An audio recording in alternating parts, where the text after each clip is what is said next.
Welcome to my class student. It's English grammar. We are doing sentences and this is reordering. कैसे sentence को reorder किया जाता है.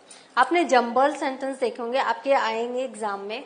Sentence को एक रीऑर्डर करने का एक रूल होता है और वो सारे रूल हम इसमें बताएंगे और साथ ही साथ पैराग्राफ को भी कैसे आपको रीऑर्डर करना है वो भी इस सेशन में आप सीखोगे. तो this is a very important session. Please pay attention to it. Now, some important rules to arrange jumble sentence. Sentence में क्या होता है, एक रूल फॉलो होता है, एक पैटर्न फॉलो होता है, उसे आपको जानना है.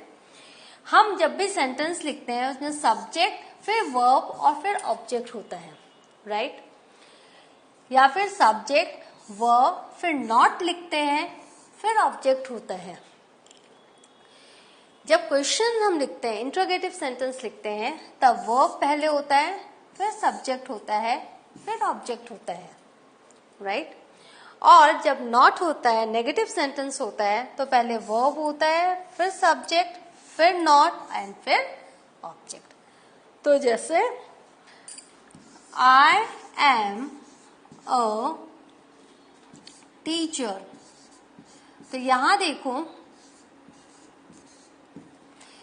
आई is a subject, am is a verb, a teacher, that is a, right? I am a teacher, object. Subject, verb plus not plus object. I am not a student, तो not a student.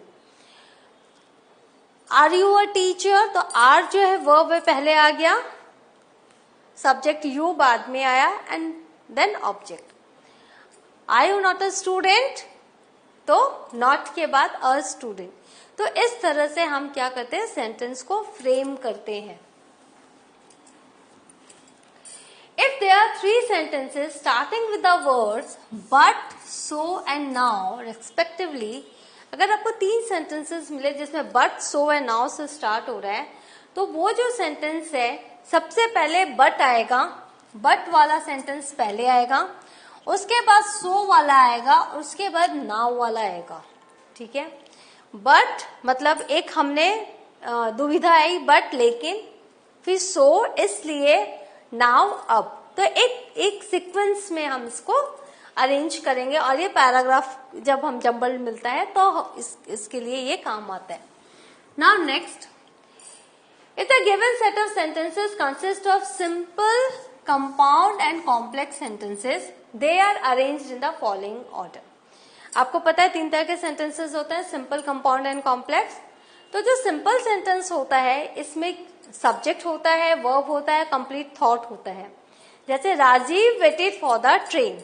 अब हम weighted अगर पहले आ गया, ये verb है आपको पता है, ये सब्जेक्ट है पता है आपको, फॉर द ट्रेन ये जो सेंटेंस का अंत का हिस्सा है. तो जब अगर स्लैश कर करके ये आगे पीछे भी रहे तो आपको अगर पैटर्न पता है तो आप ये कर सकते हो. Compound sentence, a sentence that consist of 2 independent clause, मतलब 2 अपने आप में कंप्लीट सेंटेंसेस, उसको हम कनेक्टिव जो वर्ड्स होते हैं एंड, बट, सो, इनसे हम जोड़ते हैं. तो ये जो है कंजंक्शन से हम जोड़ते हैं कंपाउंड वर्ड्स, कंपाउंड सेंटेंसेस को. तो वो आपको ध्यान में रखना है. For example, Rajiv waited for the bus, comma, but the train was late.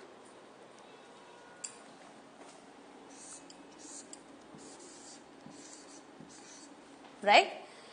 Raju waited for the bus, but the bus was late.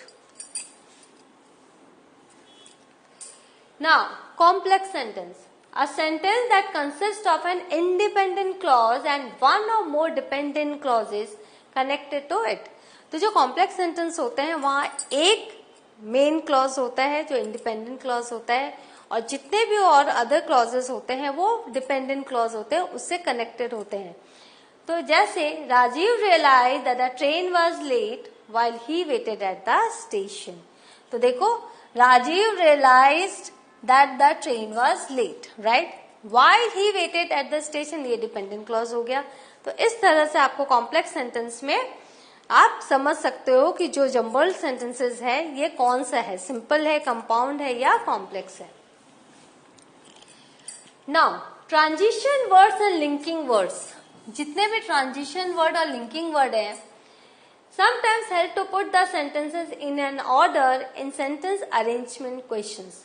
Some of the most important transition words to observe in sentence arrangement are also, again, not only but also. तो आपको पता है कि ये जो है transition words हैं और लिंकिंग वर्ड्स हैं, तो इसके पहले क्या होगा और इनके बाद में क्या होगा. तो चूंकि आप लोग अभी हाई स्कूल में 9-10 में आप लोग के एग्जाम होने वाला है, बोर्ड के एग्जाम के लिए आप तैयारी कर रहे हो, तो ये सारे चीजें आपको बहुत ध्यान में रखनी है जब आप एग्जाम देने जा रहे हो. और बेहतर है कि घर में आप बहुत प्रैक्टिस करो. Neither nor, either or, as well as, besides, furthermore, in addition, moreover, similarly, consequently, hence. तो इस तरह से आप क्या देख रहे हो, yet, but. तो ये सारे ट्रांजिशन वर्ड्स हैं एंड लिंकिंग वर्ड्स हैं. तो आप इनको जब देख लोगे तो आपको पता चल जाएगा कि मेन क्लॉज क्या है, मेन सेंटेंस क्या है, और इससे जब जुड़ के और जो इसके बाकी का हिस्सा है सेंटेंस का आखिरी हिस्सा, वो भी आप पहचान जाओगे. Look for short forms and abbreviation in the sentences. The sentences containing full for will. अगर will का full है, will you go, will, तो ये जो will है ये before the sentences containing the abbreviation. तो ये पहले आएगा. will से जुड़ा हुआ जो भी word है वो सेंटेंस में पहले आएगा. अगर won't हुआ तो वो बाद में आएगा containing the abbreviation. तो हमेशा याद रखना, अगर एब्रीविएशन है तो वो पहले नहीं आएगा, और जहां पर फुल सेंटेंस, फुल वर्ड है वो पहले आएगा. तो शॉर्ट फॉर्म्स एंड एब्रीविएशन को भी आप ध्यान में रखना. If a sentence starts with the words hence, finally और therefore, then that sentence comes last in the arrangement. अगर हेंस, फाइनली और देयरफॉर है तो सेंटेंस अरेंजमेंट में ये लास्ट में आएंगे. Last but not the least, sometimes the events mentioned in the paragraph. जब आप पैराग्राफ में आप कर रहे हो, उसको अरेंज कर रहे हो, तो जो इवेंट्स हैं आप क्रोनोलॉजिकली उसको देखो, एक सीक्वेंस में वो होते हैं 1, 2, 3, 4. तो आप नंबरिंग ध्यान से दो और इस तरह से पूरा पैराग्राफ आप सही से लिख सकते हो. Arrange in chronological order, making it easy for you to identify the sequence and arrange them. Now अब पैरा जम्बल्स अगर हैं पैराग्राफ का, तो हैंडी टिप्स क्या हैं? 7 handy tips. Look for the sentence that clearly introduces a person, place, community और concept in the para jumble. तो आपको क्या देखना है? पैरा जम्बल है, कुछ समझ में नहीं आता, मुझे पता है, लेकिन उस समय आपको ध्यान से क्या देखना है? जो नाउन है, राइट, पर्सन, प्लेस, कम्युनिटी और कंसेप्ट इन द पैराजम्बल, जो सब्जेक्ट है उसको आपको ध्यान से देखना है. तो इस तरह से ओपनिंग सेंटेंस में वो सब्जेक्ट से स्टार्ट होगा. Always for the central theme of each parajumble. तो जितने भी पैराजम्बल उनका एक सेंट्रल थीम अगर आप पता लगा लें तो आपको पता चलेगा कि जो स्टोरी है इस थीम पर बेस्ड है. The flow of the story dialogue goes on a long way in piecing together the paragraph in the correct order. तो उसी थीम को करेक्ट ऑर्डर में पूरा का पूरा जो जम्बल्ड है वो सजा के रखता है. तो आपको वो थीम ध्यान में लानी है. If the sentences are too lengthy, अगर बहुत लंबे सेंटेंसेस हैं तो बहुत ही ऑब्जर्वेंट बनिए और बहुत ही जल्दी स्पेशल वर्ड्स ढूंढ लीजिए उनमें, जो कि कनेक्टिव्स हो सकते हैं, आर्टिकल्स हो सकते हैं, प्रोनाउंस और एडजेक्टिव्स. ये हर एक सेंटेंस में आपको मिलते हैं. जो लंबे वर्ड्स हैं उसमें connective, articles, pronouns and adjectives. There will be sentences having connectives like, तो कनेक्टिव्स कौन कौन से हो सकते हैं? जैसे although, though, if, until, since, but, after, alternatively, besides, then, yet, because, consequently, notwithstanding, and, when, meanwhile, so, however, for, whoever, whatever, whenever, nevertheless, therefore, furthermore, whereas, moreover, etc. तो इतने सारे कनेक्टिव्स अगर आपको मिल गए तो आप समझ लीजिए कि ये कनेक्टिव्स के पहले क्या लिखना है और उसके बाद में क्या होगा, क्योंकि वर्ड आपको सेंटेंसेस तो दिए हुए ही हैं. These sentences almost never the opening ones. जब भी आप connectives के वो करोगे तो ये opening ones कभी नहीं हो सकते, ये लास्ट में आएंगे सेंटेंस के, पैराग्राफ के अंत में आएंगे, ओपनिंग लाइंस नहीं है. They always refer to people or events mentioned in previous sentence. तो इसके पहले वो किसको मेंशन कर रहे हैं वो आपको जानना पड़ेगा.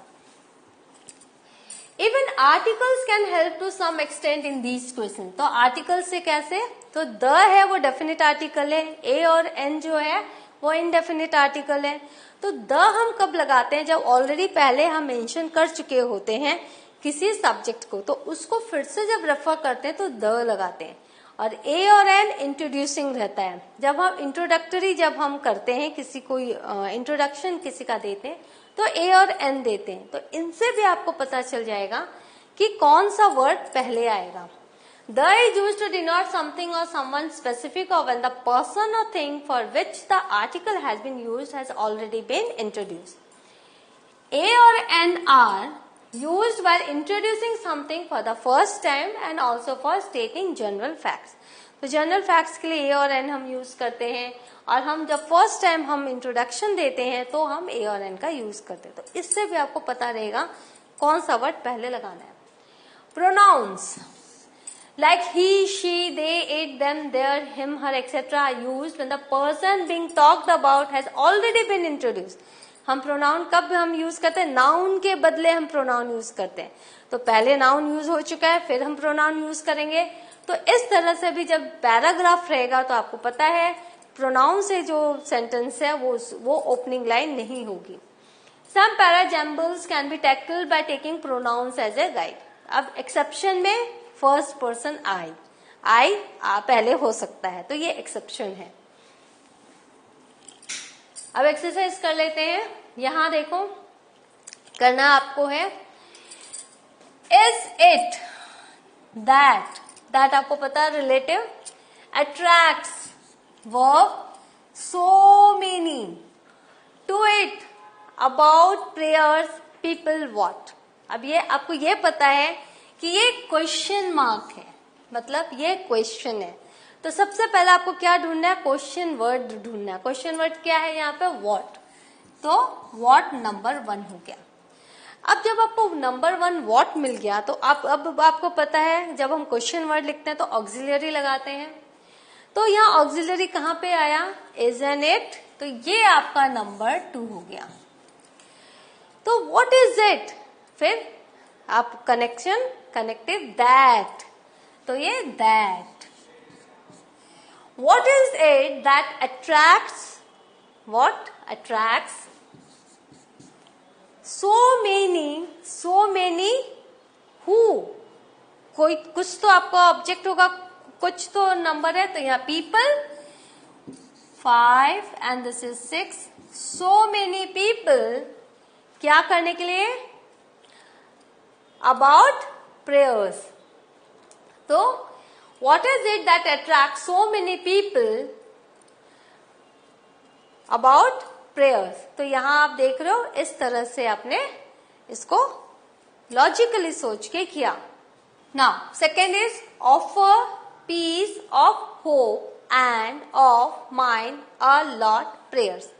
अब आपको पता अ लॉट ऑफ एक हम साथ में बोलते हैं, तो इसको आपको पहले क्या करना है, मेन वर्ड ढूंढना है. Offer peace of hope and of mind a lot a prayers, इनको आप करो. Anything the faith they give to believe can that happen you, और with honest heart offered prayers to be. मैंने कहा ना जब ये सामने आता तो बहुत डिफिकल्ट लगता है, लेकिन जब आप रूल्स को फॉलो करोगे तो ये बहुत ही इजी हो जाएगा. आंसर शीट दिया हुआ है, उसकी आप टेंशन मत लो, बट इसको प्लीज आप ध्यान से एक पेपर में आप करो, और ये बहुत मजेदार भी है. तो आंसर है, आप आंसर देख लो. What is it about prayer that attract so many people to it. Prayers offer a lot of hope and peace of mind. They give the faith to believe anything that happens to you. Prayers ought to be offered with honest heart. तो अभी देखो कितना अच्छा लग रहा है, लेकिन जब वहां हम देख रहे थे तो इस तरह से आपको समझना है, इसलिए इतने सारे रूल्स हमने आपको बताए. So what have we learned? We have learned reordering of the jumbled sentences. ये आप बहुत इंजॉय कर सकते हो और एक बार आप एक समझ में अगर आपको आ गया तो आप बहुत जल्दी इसको आप करेक्टली आप इसको अरेंज भी कर सकते हो. So in the next class I shall be with a new topic. Till then, have a good revision, do that exercise, match it with the answer and be perfect in this. Thank you.